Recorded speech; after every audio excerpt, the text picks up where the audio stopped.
During an interview with Fox News, President Donald Trump's lawyer Rudy Giuliani compared Robert Mueller's investigations to lynch mobs. MSNBC contributor Joyce Vance, former U.S. attorney for the Northern District of Alabama, said that the comments were deeply offensive. "It's incredibly disturbing to hear him say that.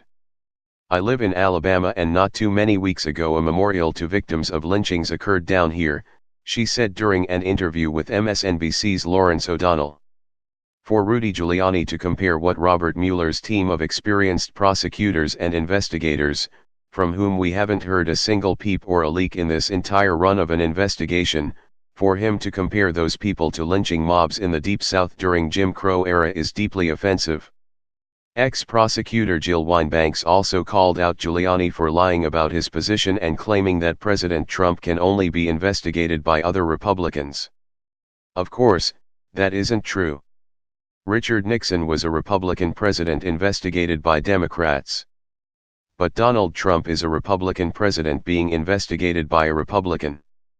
Mueller is a Republican.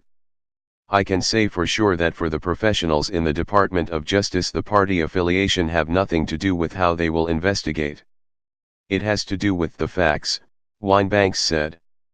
She also said that Giuliani is following a destructive path led by Roseanne Barr and President Trump.